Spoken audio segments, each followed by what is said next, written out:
नमस्कार साथियों, स्वागत है आप सभी का हमारे इस यूट्यूब चैनल पर।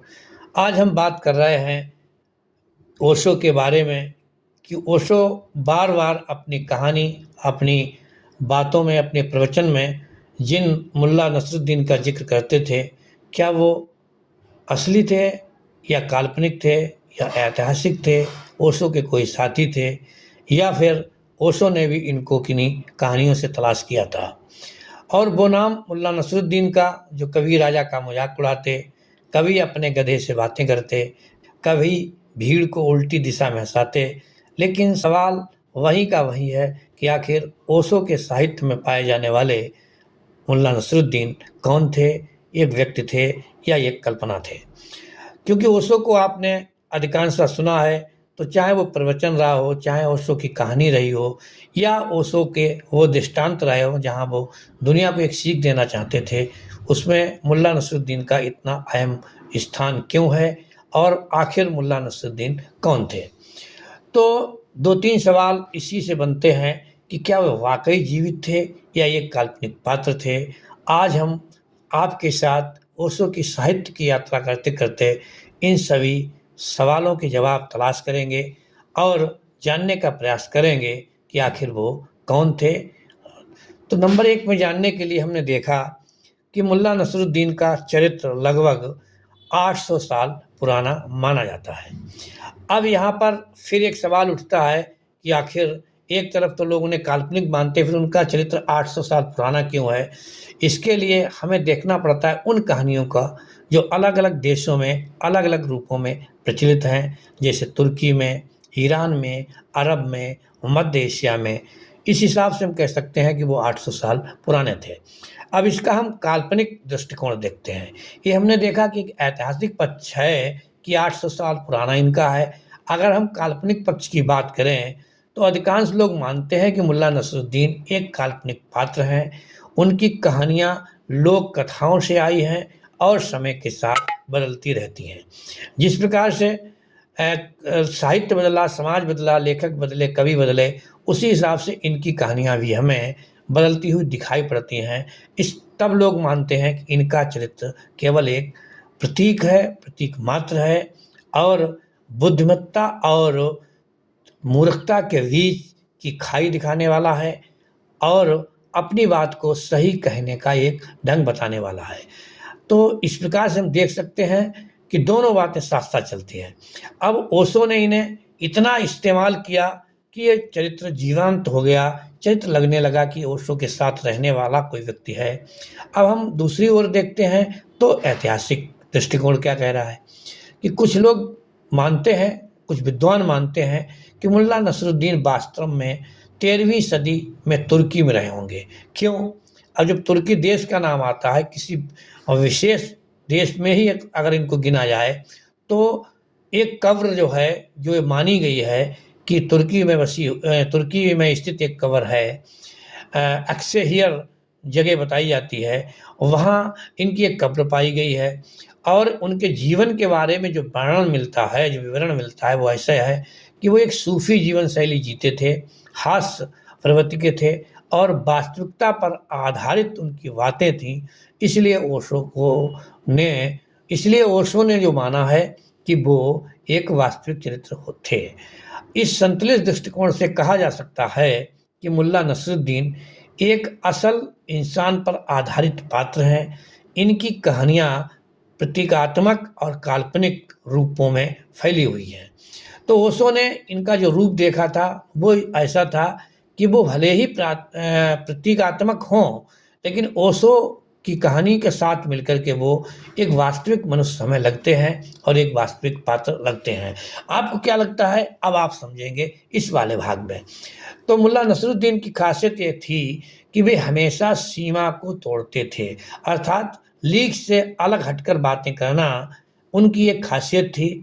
किसी विद्वान के ज्ञान का मजाक उड़ाना, खुद पर हंसना, आम लोगों की जो मूर्खता है उस पर आईना दिखाना, लेकिन इन सब के बावजूद मुल्ला नसरुद्दीन नामक पात्र की जो विशेषता थी वो ये थी हंसी के पीछे गहरी सीख देना।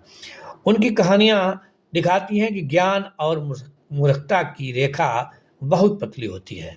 अर्थात कब हम ज्ञानी बन जाते हैं, कब हम मूर्ख बन जाते हैं, ये जानने के लिए हमें मुल्ला नसरुद्दीन बनना पड़ता है। कभी वो बहुत बुद्धिमान लगते हैं, कभी बहुत मूर्ख लगते हैं, कभी वो पागल लगते हैं, लेकिन उनका यही जादू जो हमें ये समझने के लिए मजबूर करता है, बात करता है कि आखिर मुल्ला नसरुद्दीन को क्या माना जाए। अब इसके लिए समझने के लिए हमें एक उदाहरण लेना पड़ता है कि किसी ने उनसे पूछा था कि मुल्ला, तुम हमेशा अपनी बात क्यों बदलते रहते हो? तो उन्होंने उत्तर दिया, क्योंकि तुम वही नहीं रहे जो पहले थे। कितना बड़ा संदेश है इस बात में। मुल्ला कह रहे हैं कि समय के साथ जब सब बदल रहा है तो मेरी बात क्यों न बदले, अर्थात मैं क्यों ना बदलूं। बस यही उनका कहने का अंदाज, यही उनकी कहन उन्हें एक सच्चा और अच्छा पुरुष सिद्ध करता है, एक अच्छा व्यक्ति चरित्र करता है। अब हम बात करते हैं कि एक कहानी जो को सुनकर के आपके सामने अभी ओशो के अलावा आप भी आज अपने जीवन में महसूस करेंगे कि आखिर मुल्ला की उपयोगिता इतनी ज़्यादा क्यों थी, या मुल्ला का क्या महत्व है। तो एक कहानी है, एक रात मुल्ला नसरुद्दीन अपने गांव से लौट रहे थे। रास्ते में उन्होंने एक कुएं में झाँका, क्योंकि मुल्ला की आदत थी, वो सीधे चलते हुए भी उल्टे चलते थे और ताका झांकी करना उनकी आदत थी। कुआं के पास गए तो देखा चांद कुएं के पानी में फंसा हुआ था। वो चिल्लाए, अरे ये तो चांद पानी में गिर गया। और क्योंकि रात थी, कोई सुनने वाला तो था नहीं, फौरन उन्होंने रस्सी और हुक निकाली और कुएं में डाल दी। घंटों मेहनत करते रहे, कभी रस्सी फेंकते, कभी हुक घुमाते, फिर कभी ऊपर देखते, कभी नीचे देखते, क्योंकि रात थी और आसपास में भी कोई नहीं था। मुल्ला अपनी ये कार्यक्रम अपना मुल्ला अपनी ये क्रियाविधि करते थे और चाहते थे कि चांद जो है हुक में फंस जाए और वापस आ जाए। होता क्या है कि आखिर में रस्सी किसी चीज में उलझ गई, क्योंकि कुआं था, पता तो था नहीं क्या है। मुल्ला ने खींचा, जोर लगाया और इतना जोर लग गया कि धड़ाम से वो गिर गए। रस्सी टूट गई, वो खुद गिर पड़े और गिरने के बाद वो जो कुएं की सतह थी, कुएं के पानी, तो पानी पे गिरने से उनके क्या हुआ, पीठ के बल गिरे और उन्हें सामने ऊपर देखा तो उन्हें आसमान दिखाई पड़ रहा था।